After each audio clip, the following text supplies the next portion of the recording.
What's up, everybody? It's Critical. You know I'm Zannerman. This time I'm playing Warden of the Coast for Skyrim.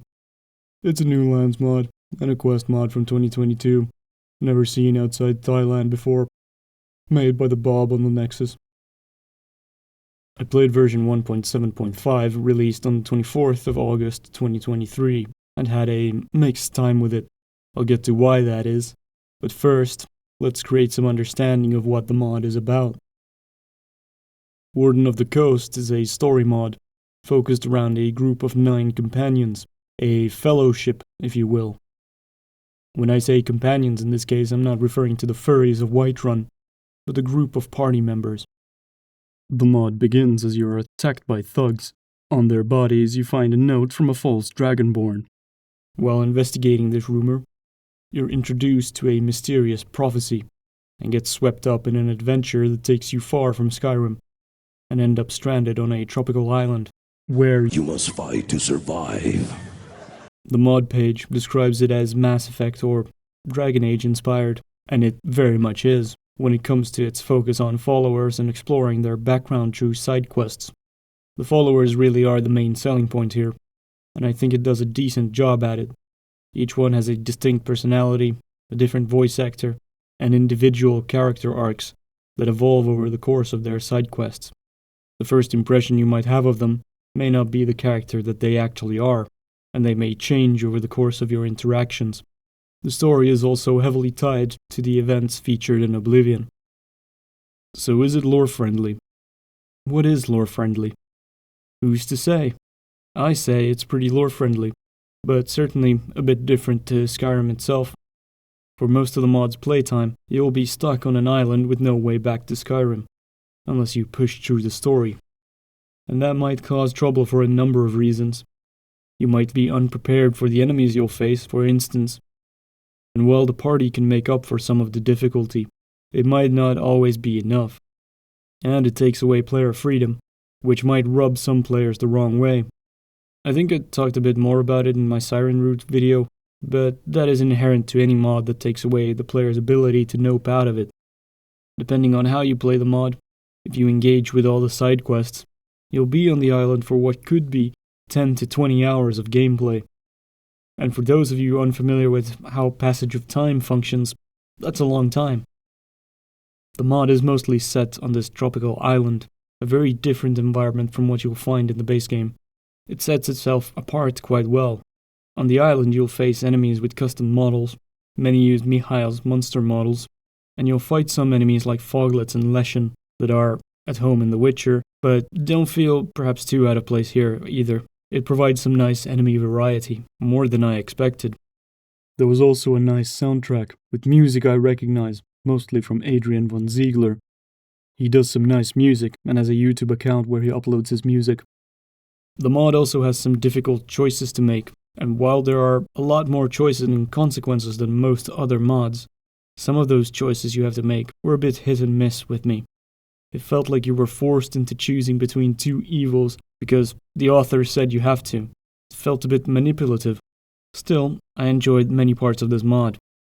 It's a party-based adventure where taking your time and exploring is encouraged, but not strictly necessary. You can rush through it relatively quickly, but that also means that you won't be able to get the best ending, and there are a few different endings. I like that there were reactions to your choices, and there is a sizable amount of dialogue, and a full-on dating system. However, it was not all good. I had some progression-breaking bugs. Luckily, I was able to solve it with some console commands, and there were some less game-breaking bugs, but still quite annoying. The narrative was interesting, but some of the story beats, rather than making me engaged with the story and the world, made me shy away from caring about it. Would I recommend you play through it yourself? If you give it the buy-in it requires, you might enjoy it. It asks you to get invested in your party members, and to thoroughly explore and engage with the systems and story, and if you don't, well, to be frank, I've legally changed my name to Frank, but that aside, if you don't, you'll just waste your time. Every game or mod requires some form of buy-in from the player, so how is this any different? The main quest is what it is, but the true heart is the followers. To get the most out of it, you need to be willing to engage with the followers, party up with them, bond with them, and be willing to care about them. Now, I want to talk about this in more depth and detail, but that's gonna be spoilers from me, dog. Consider yourself warned, yo.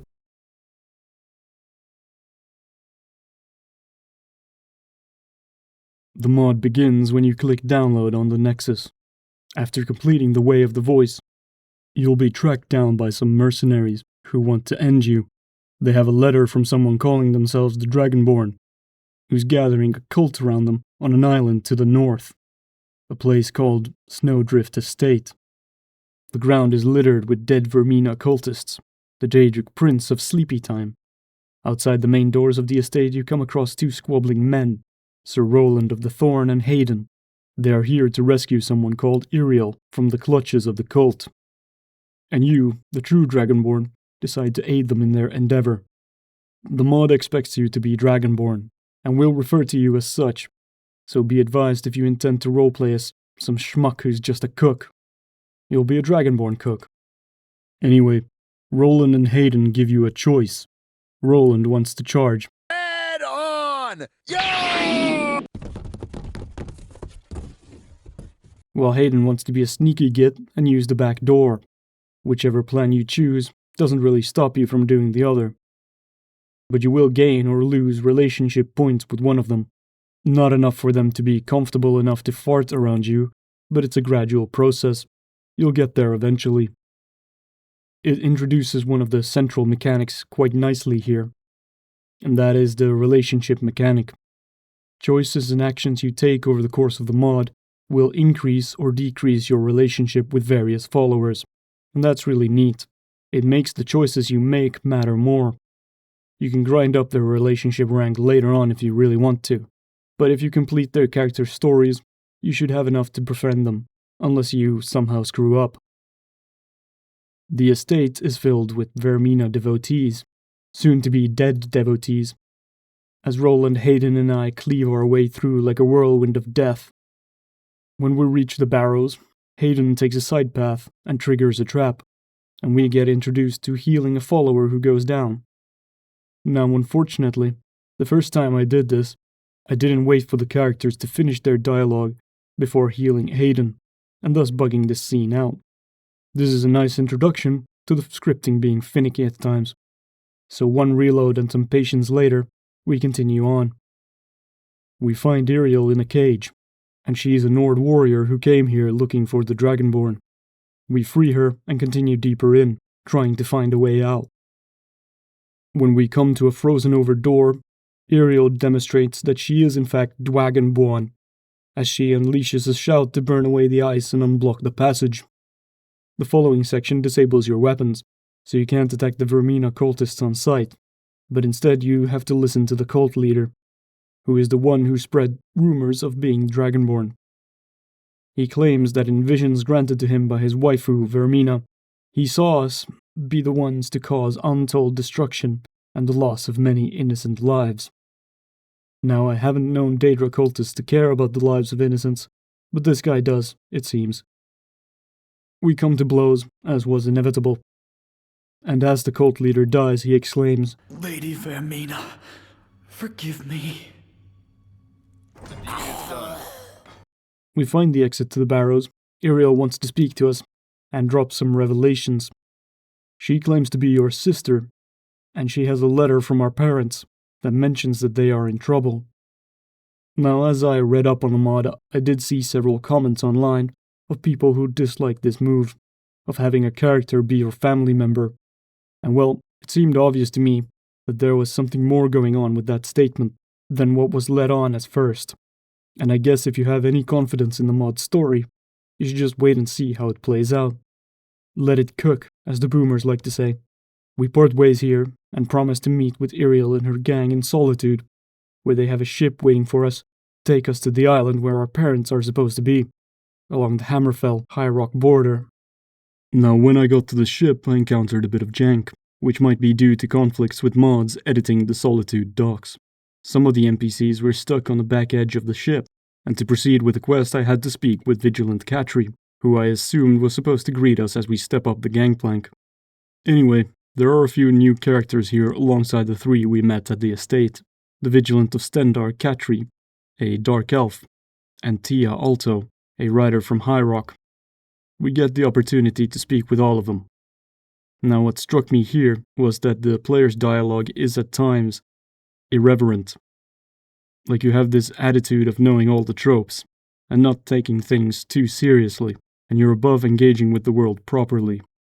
It's not for all of the dialogue, but there were some replies that stuck out to me, and I noticed it mostly when talking to Tia. And the mod also teaches you at this point that you don't need to take every dialogue option. In fact, not all of them are good. Some dialogue options give you negative relations with the follower you speak to, without any apparent gain, so you should give your selection some thought. It took a bit of adjustment, but I'm not against it. It's actually pretty nice.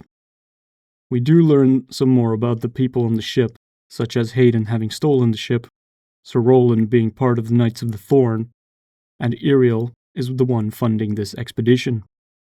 Now, just for fun, let's go over my initial impressions of these characters, and we'll see later if those change. Tia is the bubbly, quirky, and half-meta character. Sir Roland is the traditional, lawful good paladin or knight. Vigilant Katri, a militaristic fanatic dedicated to rooting out Daedra. Hayden, a rogue with a heart of gold who tries to come across as a fuck-up. And Iriel, the leader of the group, but young and inexperienced. Now, to begin the journey, you go to sleep inside the ship. The ship has cabin spaces for each of the companions with custom decor, a nice touch that adds to the characterization of these NPCs. The ship will essentially serve as the hub for this adventure, perhaps as you hop from island to island. Well, unfortunately, that's not the case. You'll only visit one. As I sleep, I have a vision of villagers being slaughtered by Daedra on a tropical island. When I wake up, someone named Jade talks to us, but is nowhere to be seen. I head upstairs and see everyone gathered at the helm. This thing doesn't turn on a septum! Everyone, hold on to something!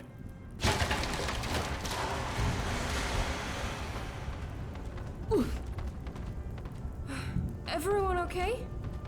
Oh, I don't think my arm is supposed to bend like that. The ship crashes and everyone ragdolls around, which I found funny. Welcome to the island of Shadow and Flame, a tropical paradise set on a volcanic island. A large influx of Daedra ought to put a stop to that. We go outside and inspect the damage, and the ship has a giant hole in it, which we have to repair. In order to do so, we go and explore the island together with a party of 3 followers we select. The ship does indeed serve as the home base while on the island, and it is where you can speak to your companions, rest up, and change your party. I go explore the island and find an open Oblivion Gate. A bunch of Daedra bitch slapped me, so I decide to go explore the other way. The island is home to 4 different villages: West, Northside, Sotherside, and Eliona. Unfortunately, these villages aren't very interactive. You can speak to a few of the villagers and learn that Tassius, a priest of Archaea, lives in Northside, and he might have a way off the island. If you mention your dream visions, they'll take you for a Daedra cultist and kinda shun you. As far as I can tell, there is only one merchant on the island, who is also in Northside, so that automatically makes Northside the best village on the island. So I head north to meet with this Tassius character. At Northside we find out that some of the villagers attempted to escape the island, but the curse of Dagon means that no one can leave. Their bodies have washed up on shore after their doomed attempt. We wait for Tassius in his hut, and I succumb to another dream sequence. This time, Mehrunes Dagon speaks to me. Cryptic metaphor! And when I wake up, the village comes under attack by Daedra. Our party helped the villagers fend off the Daedra, and when the last of them fall, the Oblivion Gate closes. Then we get introduced to Tassius. He tells us that the Daedra are part of the Reaping, an event that happens every 30 or so years, where the Daedra of Mehrunes Dagon arrive on the island and slaughter 70% of its inhabitants, and then leave. And we're due for another Reaping very soon. We won't be able to leave the island, Only the Warden can grant us the ability to do so. And so, we should see if we can be granted an audience with him. Tassius joins our team and moves into a cabin in the ship. The Warden has a neat volcano lair, like any great Bond villain. I come face to Robe with this enigmatic figure. He introduces himself as the Warden of the Coast. He wants us to provide aid for his people, the 4 villages. We're directed to speak to each of the village elders on the island. The elder of Northside wants to learn why the village of West was spared in the last reaping, and sends you to the village of West to learn the truth. The elder of West, however, doesn't know, or doesn't want to reveal the truth, but instead wants us to assassinate the elder of Northside. So I return back to Northside and tell the elder there of what I've learned, and that they wanted me to assassinate her. The elder then orders a full-scale attack on the village of West. So, we have 2 villages here in conflict. What about Sotherside and Eliona? Well, Eliona has begun building walls to protect themselves from the reaping, and the elder of Sotherside wants us to burn down their walls so that they are defenseless. Meanwhile, the elder of Eliona wants us to kill the elder of Sotherside. So again, 2 villages that are in conflict with one another. And surely, burning down a few walls is better than killing someone. Well, it turns out the village of Sotherside are Daedra worshippers. Perhaps out of desperation, but we come across a scene of them sacrificing a villager to the Daedra. So I think their plan is to appease the Daedra to spare their village and ruin any chance for Eliona to defend themselves. So I found it really hard to side with these people. Oblivion gates also seem to primarily appear near Eliona and Northside, and there are no gates near West, and some gates in the vicinity of Sotherside, but far enough away as to not threaten it. It is an interesting setup for the quest. As far as I can tell, you kinda have to pick a side in each of the conflicts, with little room for alternative solutions. So while I agonize over what's the right and wrong move here, and whittle down me caring about the fate of any of these villages, let's go explore and do some side quests. Perhaps an alternative solution will present itself. Each of the villages has a bounty board that spawns a random enemy, or group of enemies, and directs you to go slay them. This rewards you with a relationship increase with the village. You also get some relation increases with your equipped party members. And the local currency, seashells. She sells seashells on the seashore. It was also funny seeing a Snakes on a Plane reference from the year of our Lord 2022. Alongside these quests, there are also several enemy camps of village outcasts, and some caves scattered about the island. Now the caves aren't exactly dungeons. I think each of them has a quest associated with them, and won't be of much use if the quest isn't active. Most of these quests are tied to followers' side quests, and there's a couple more to pick up. Bryn is an orc volcanologist, who you encounter running away from a recently opened Oblivion gate. She tells us that the mountain is about to erupt. But it doesn't.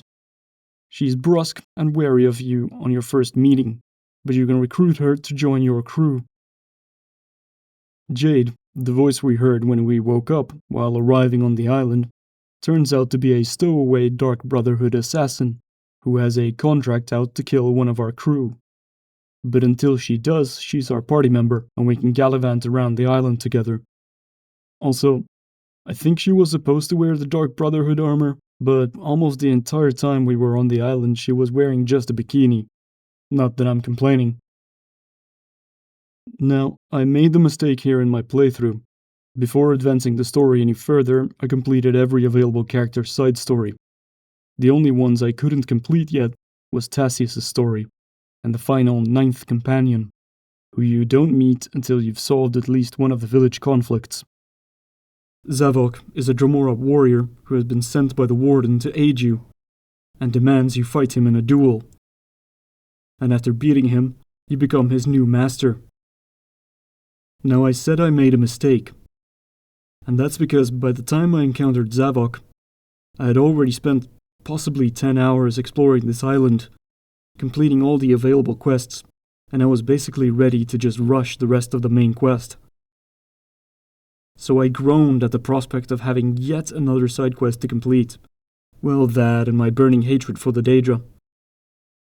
So I had little motivation to engage with Zavok, or his quest, which is a shame, and will come back to bite me like a Mehrunes razor in the Mehrunes butt, in more ways than just one. So let's get back to the followers I do care about, the best part of this mod. Best Girl Iriel's quest has us explore her feelings on being Dragonborn, and being a hero who wants to protect people. She is inexperienced, and tells us that she has never slain a dragon before. And look, a dragon has appeared like a wild Pokemon. Let's go kill it. You hunt this dragon together, and fight it for a while before it lands and gives up. Turns out the dragon is in service to Dagon, and does not have its soul. It craves the sweet release of the void, but we can strike a bargain with it. The dragon agrees to mentor Iriel in the use of the Thuum, in exchange for us killing it. So begins an agonizing few days of Iriel meditating on a word of power, and failing, and trying, and failing. And I really like how you can see her falter in her determination, but we're there to encourage her to continue. And with grit and hard work, she finally manages to unlock this Thuum. I did it! I actually did it! While I never really felt like a brother and sister, or that she was a potential love interest like the other followers, the relationship with Iriel was more of a mentor-manatee situation, and it felt like I was helping her unlock her potential. Once her training is complete, the dragon returns, and while we can try to convince it to turn against Dagon, ultimately it can't act against its master, and I kill it, and release it from its servitude. Bryn's story is about finding her place in the world. She grew up as the only orc in the village, or well, one of only 2 orcs on the entire island. Her father was the leader of some outcasts, and she was always shunned and avoided by others. She becomes determined to find her father. Together we go and find her father's group of outcasts. But before we can gain entrance and speak to her father, the outcasts want to test us. We take part in a pit fight against some of the outcasts, before we're finally allowed to see her father. Unfortunately, he's dead, and only a monument remains. After some time to come to terms with this revelation, we can return to the outcasts. They want Bryn to join them, and become their leader. But first she must turn on us and kill us. And here comes an important dialogue choice. I think, depending on what we select here, Bryn will either fight us, or realize that we are her true friends and help us out against the outcasts. So we end up wiping out the outcasts with the power of friendship. Tia's story is relatively simple in comparison. Her story revolves around writing her book, and she develops it through several conversations with you. Eventually, she wants some more field experience, and you infiltrate a cave filled with outcasts together, and steal a jewel from their leader. There was also a possibility of exploring field experience when it comes to writing romance, but I never went down that path. I think Tia's story is definitely the most straightforward out of all the companions, and while she had some backstory motivation as to why she's writing, she ended up feeling quite one note when it all revolved around her book, and her being an author. We find a more complex story with Sir Roland, which has him grapple with his convictions and his fanatic sense of justice. We learn of a Knight of the Rose having been stranded on the island before, and Sir Roland wants to seek him out, as rumors has it he aided some Naga in attacking innocent villagers. We find him wounded in a cave. Roland berates him for failing as a knight, and then storms off. We investigate these Naga, and speak to one of the villagers in Eleona who was attacked, and his wife and bodyguard were killed. We can investigate the site of the attack, and see that the Naga who was killed was malnourished and had some wounds around their wrists. Together with Sir Roland, we attack some Naga bandits, literally called Naga bandits by the mod, and as the last one lies wounded, it claims that they don't know anything about any attack. We can let Roland kill, or spare it.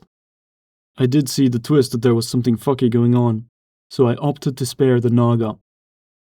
We return to the crime scene and find that more Naga have appeared. They don't appear to be too pleased with Roland and us, but before we're forced to end them, they divulge some additional information.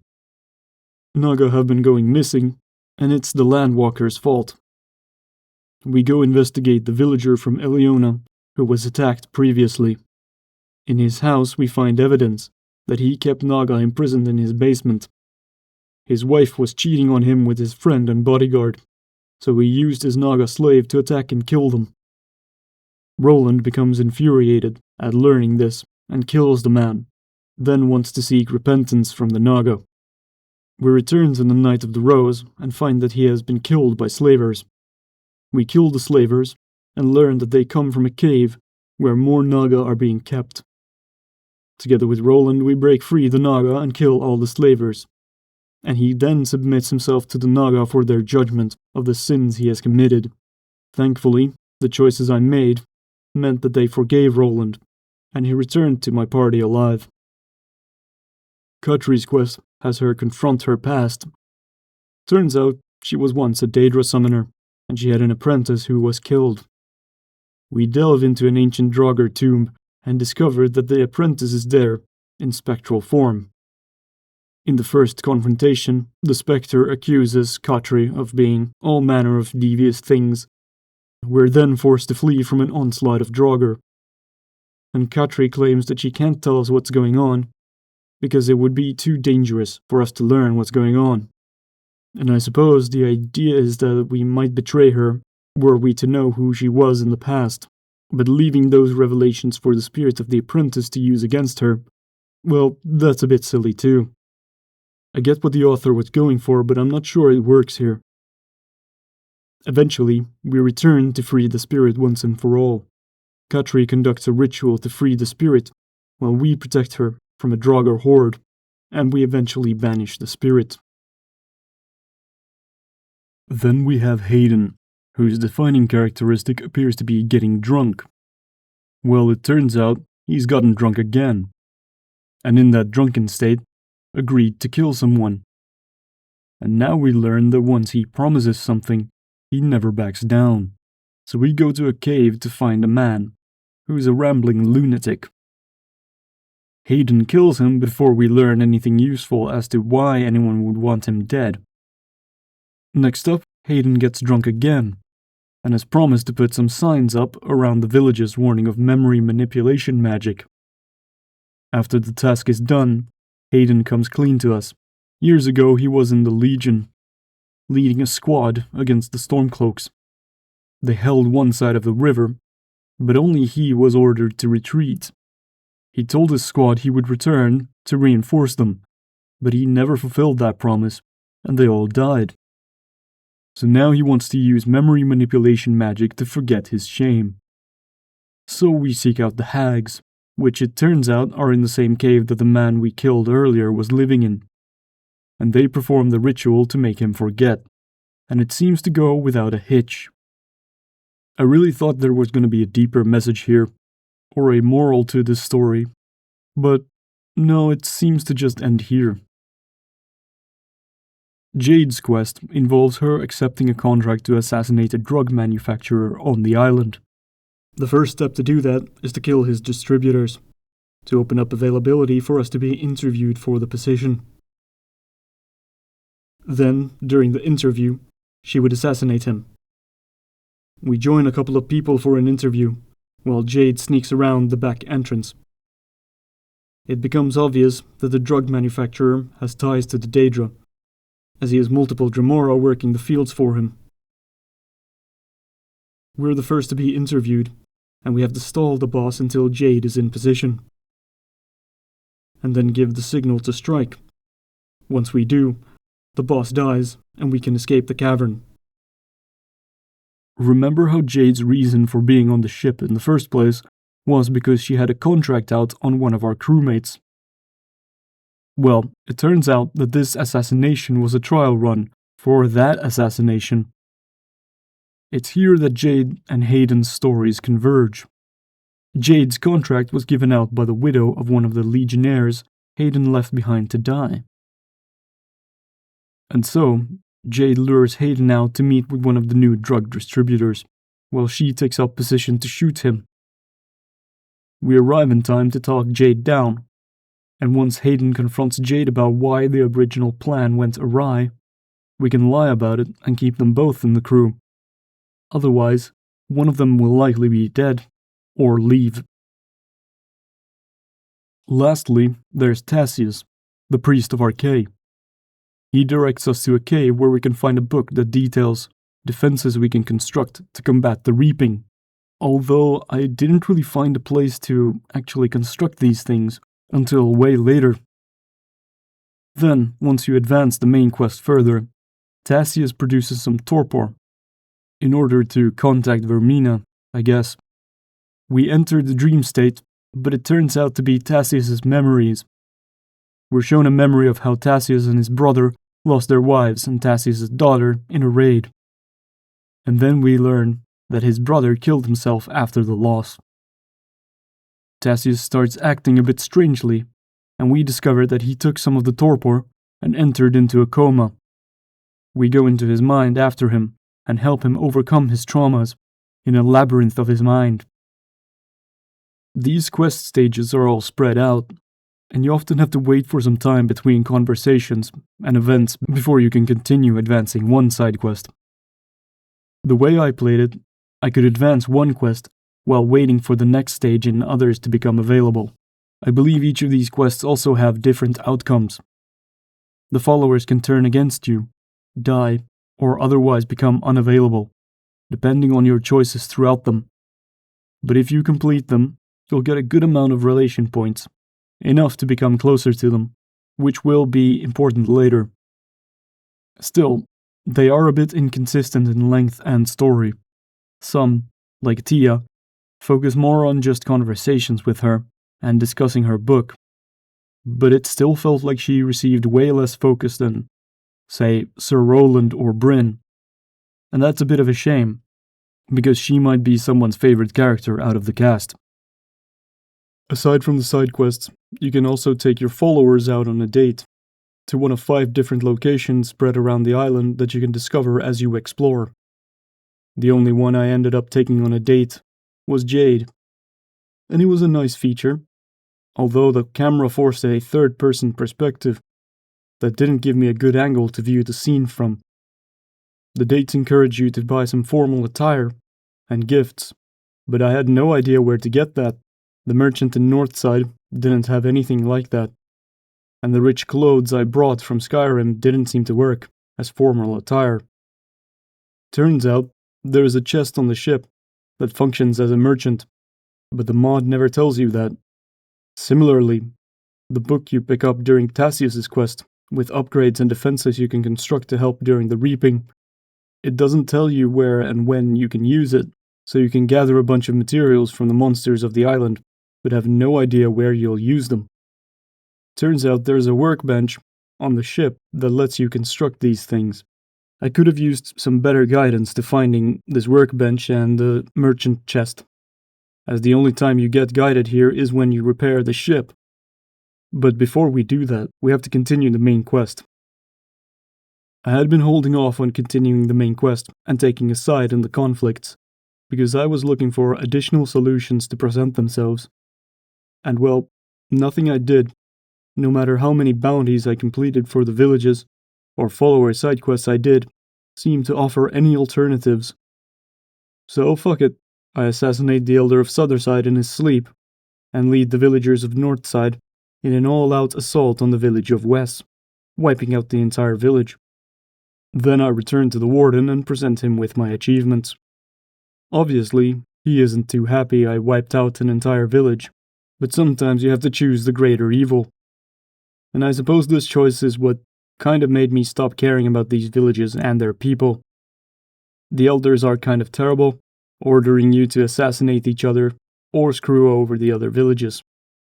Oblivion Gates opened close to Eliona and Northside, and basically half the population of those villages were already killed by the Dremora, so on some level, I was more inclined to aid them over their safer peers, because they were suffering now.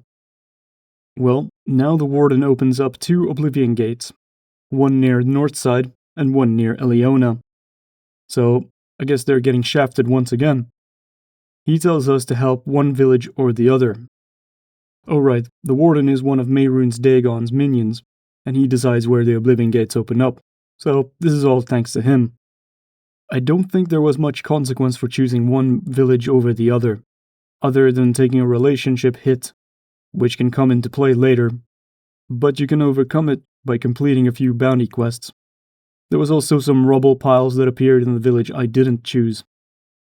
When leaving, Katri tells us about the sigil stones, and how removing the sigil stones caused the gates to shut down during the Oblivion Crisis. And we enter the Oblivion Gate, and fight our way through groups of Dremora to reach the sigil stone. Unfortunately, the Oblivion realm was completely bugged for me. There were these large gates that I assume were meant to open, but failed to do so progression was blocked entirely. You can no-clip through with the console command, TCL, to get through to the other side and still complete it, but it wasn't apparent which was the correct path forward either, and without the console command it was basically impossible for me to complete this section. Perhaps this was another victim of Dindalod, but who knows. We arrive at the sigil stone, but when we remove the stone, the return portal closes, but we aren't transported out. Mehrunes Dagon has modified the Oblivion Gate system since then, and we're trapped. So the only thing we can do is return the sigil stone and escape back the way we came. Now the Warden calls us to a meeting and tells us we should bring Iriel along with us. The mod says that we should finish any side quests we have left before attending this meeting. Along the way, we've also learned that some cultists of Vermina have reconstructed a shrine to Vermina on the island. Vermina once held dominion over the island, but she allowed Mehrunes Dagon to use the island to recover his strength after the defeat during the Oblivion Crisis. We can go meet with her in her shrine, and she gives us a cloak to aid us, but can't do much more than that. So with nothing left to do other than attend the meeting with the Wizard of the Coast. No, go away, Zavok, I don't care. I go to the tomb that the Warden chose. A Dremora servant offers us some refreshment, and in a neat detail, each of the companions you bring along has a different response. The Warden then appears, and tells you that this has all been an elaborate plot, a scheme, and you are the fool. You're destined to become the new Warden of the Coast. Iriel is not actually your sister, but the Warden's daughter. What a twist! She is in fact memory modified to think that she is Dragonborn, and to think that you are family. But it was all just a ruse to bring you here, and all these shitty choices you have been forced to make were to prepare you for this role. The Warden then gives you a new choice.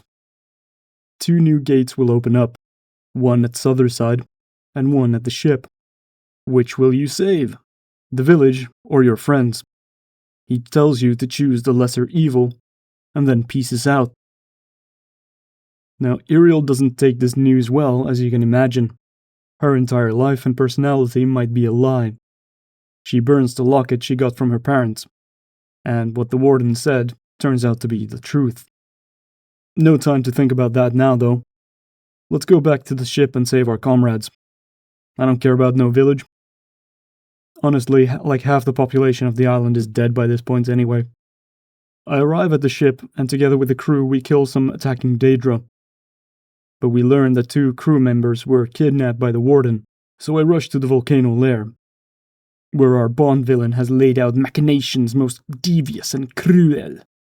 The 2 followers I had kidnapped were Hayden and Sir Roland, and they were bound over platforms dangling over lava. The Warden tells you that you need to choose who to save and who to die, and warns me not to try anything to save both.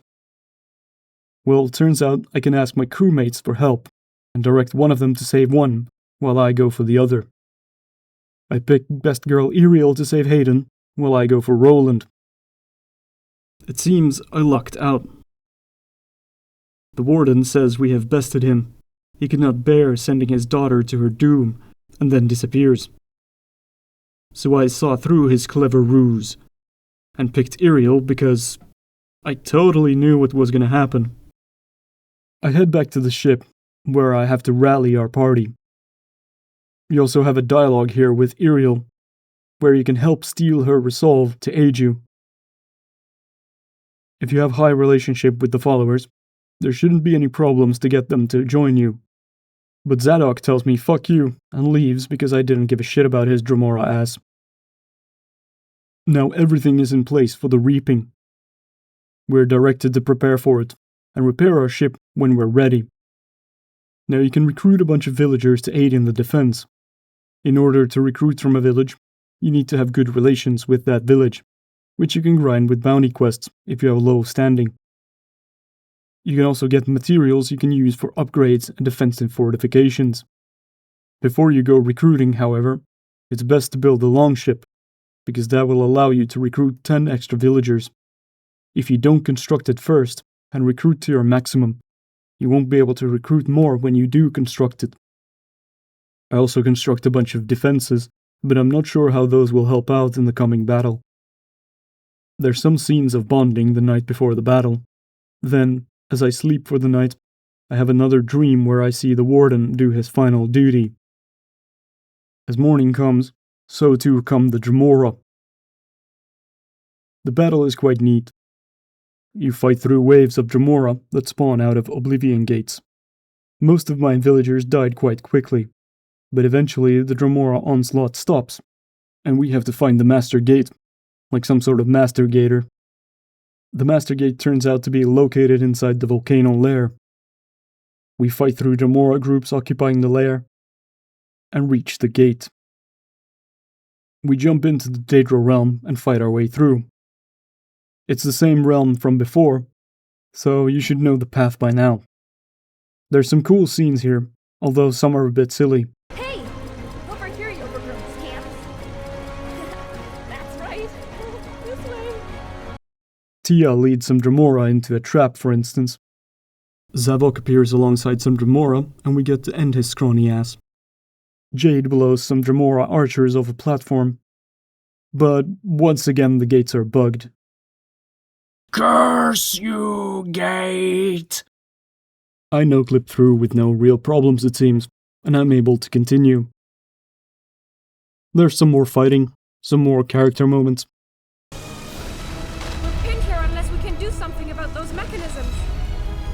I'll handle these fools. Not alone you won't! And then we come to the bridge that leads to the Sigil Stone. I get the choice of which party members to bring over the bridge, and I use the Cloak of Vermina to cross safely. Once we reach the Sigil Stone, whoever you picked as slot number 1 will sacrifice themselves to stay behind, and close the gates once you're through. In this case, that was Jade, the only character I sort of romanced, which was a blow. Now this is where my dismissal of Zavok comes back to bite me in the proverbial dick. If you finish Zavok's storyline, you'll be given the option to forgo sacrificing someone here, and everyone can survive. Well, everyone except one. When we race to escape the realm after reaching the Sigil Stone, Mehrunes Dagon appears and knocks us down. However, best girl Ariel comes to our rescue. She steps between us and the Daedric Prince, and then Fusro does us through the portal, sacrificing herself to let us escape. Back in the volcano, the mountain is starting to come down around us. We fight our way through more Dremora, as platforms and walkways collapse around us, and we manage to escape the lair. Once outside, we fight our way through an inferno to reach the docks, and finally reach the ship and safety. You get an epilogue scene here, where all the surviving followers have some thoughts on the events, and Ariel's sacrifice. And nobody mentions Jade's sacrifice. But it probably would have been a lot of work to have different dialogue for every possible choice here. As far as I can tell, there's no way to save Ariel. although there are some other endings, like giving in to becoming the Warden instead of defying Dagon. But I was relatively happy with my outcome. The ship then returns to Skyrim, and all the followers take up residence in the Snowdrift estate, and they turn into followers following the vanilla framework. Which is a bit sad, seeing these formerly quite reactive followers being turned into shadows of their former selves. But then I think it's better than the alternative, where they would just disappear forever. And that wraps up the story of Warden of the Coast. Oh, and I think you can find Iriel in Sovngarde, but to find out would involve playing the Skyrim main quest. And what self-respecting Skyrim player would actually play the main quest? Not me. Hardly worth our time.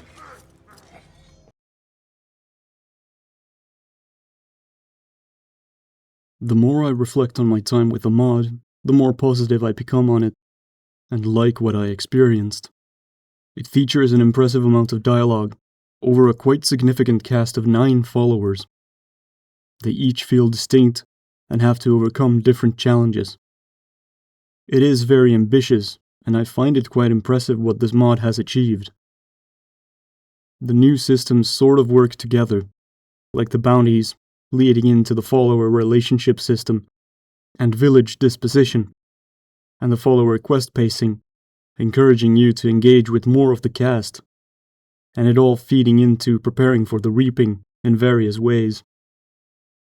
Each one impacts the others in some way, or encourages you to engage with the others. I felt encouraged to switch out my party regularly, to level them up, and to increase their relations and complete their various quests. And I didn't just stick to one party throughout my entire playthrough, even though there were some party members that I naturally gravitated towards. Those are all good things. However, I thought the main quest was a bit manipulative in the choices it presents. It is understandable, given that it was all orchestrated by the Warden. But even so, you're forced to make bad decisions, and that feels bad to do. So my instinct becomes to care less, because I can't make good choices anyway. I'm not sure why I feel the choices here don't work as well as in some other games. Maybe it's a question of not enough setup, or exploration of the motivations of these village elders, or just a lack of player agency in parts of this mod, when we're treated as a super special and fate-defying Dovahkiin in the base game. Perhaps it was also a case of where I was at mentally, or in my life in general, impacting my perspective on it, because that always plays a part, whether I want it to or not. I did find it nice that some of the character quests and the main quest are interconnected. Hayden's memory manipulation ritual foreshadows what Iriel has gone through, for instance. Jade and Hayden's stories are also linked together in a cool way. And many of the companions have someone they dislike, and they ask you to pick a side in their squabbles. I had a lot of bug, jank, and issues while playing that did impact my enjoyment of it negatively. I mention these things because I want to be transparent, but I fully recognize that some of this is due to my sloppy modding practices. Sir Roland and Hayden suffered from a bug where if the player drew their weapon, they would do so too, and become stuck in an endless loop of drawing and sheathing their weapon rapidly. And in doing so, they became essentially useless in combat, as they couldn't attack. And I rarely had them in my party unless it was part of their quest, or if I tried to get their relationship rank up a bit. The trees on the island had their LODs visible, even when up close. I believe this was due to me running Dindalod, and not skipping this mod from the process. Understandable and fixable, and a relatively minor annoyance. In Bryn's Outcast quest, I had a lot of trouble getting it to work properly. Sometimes, the outcasts became hostile out of nowhere, forcing me to kill them, which Bryn didn't like and failed the quest.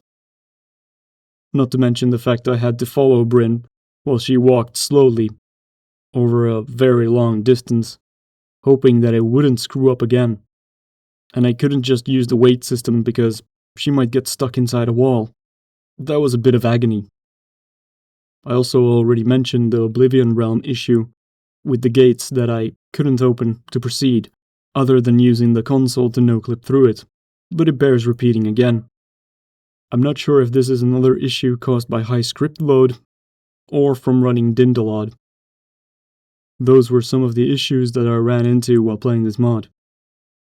But I could still complete it, and still had a good time with it. I think it's a fun mod that tries to do something very different, and I think it succeeds more than it fumbles. It's well worth a playthrough, and I believe it's popular enough to be included in some of the big mod packs. Probably integrated better than I did in my mod list. And if you're playing close to vanilla, you shouldn't have many issues. So yeah, that's all I had to say.